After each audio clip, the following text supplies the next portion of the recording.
and spontaneous heroism.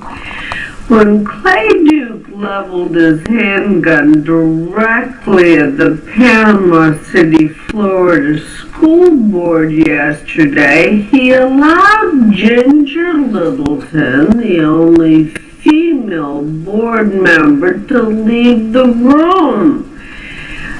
But she decided to come back, creeping up behind the armed man with her purse held high, poised to strike. Well, tonight she tells us what was going through her head. Here's Ryan Owens with our report. This was supposed to be the exciting part of the school board meeting. Awards being handed out to talented students. Those kids left the meeting, and next on the agenda, updating classroom technology and preventing head lice. The monotony of the meeting was shattered when this man, 56-year-old Clay Duke, stood up with a simple declaration.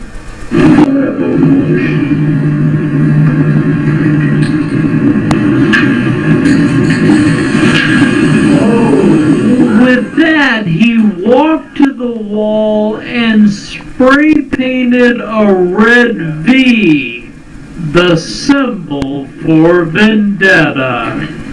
His wife was fired earlier this year from her job as a special education teacher, and police believe the ex-con came to the school board to get revenge. Everybody in this room.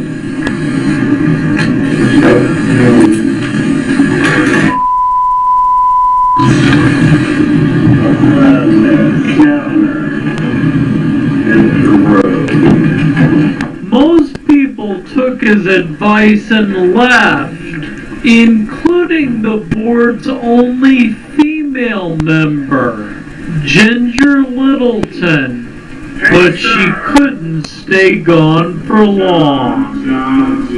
They were lined up, ducks in a pond, fish in a barrel, whatever you want to use.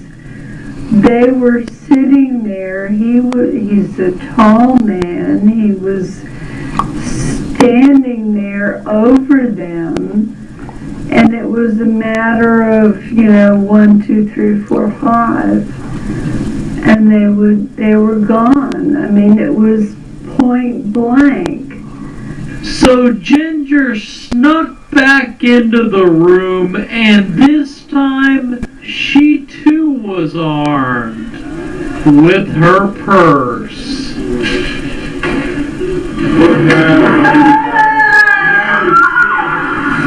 You're leaving, you're home free, you're safe.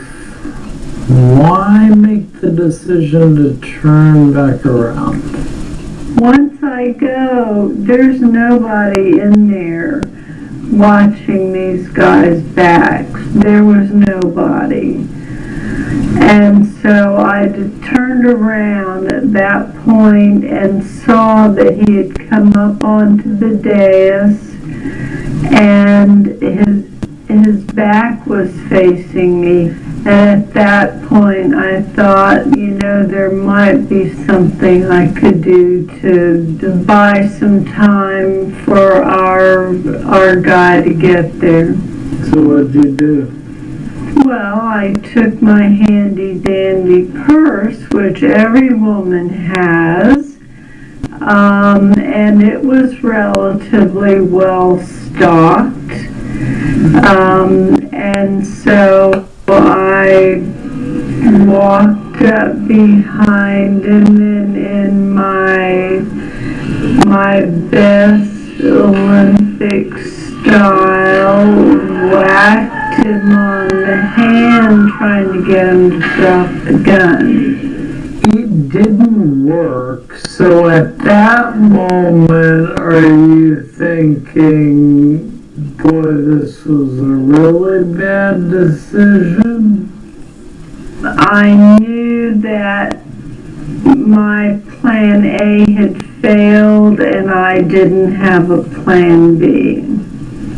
Duke let her leave again and turned his attention back to the men of the school board, namely the superintendent, Bill Husfeld, who somehow had the composure to reason with the gunman.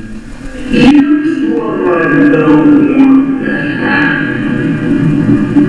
I don't want anybody to listen, just listen to me for a minute. I don't want anybody to get hurt, and I've got a feeling that what you want is the cops to come in and kill you because you're mad, because you see you're going to die one day. Oh, why? This isn't worth it. This is a problem. Please don't. Please don't. Please. Police say Duke fired at least 14 rounds, and every single one of them missed. One bullet hit the desk right in front of the superintendent and stuck in his notebook.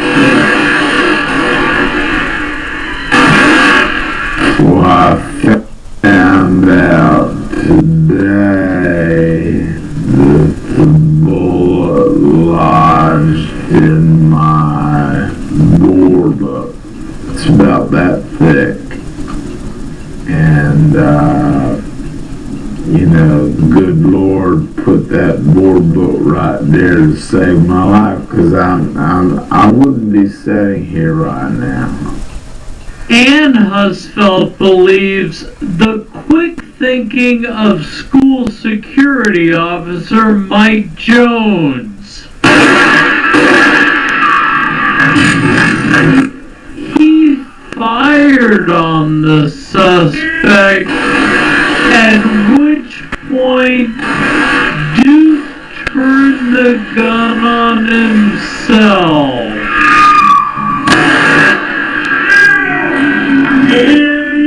The one shot he didn't miss.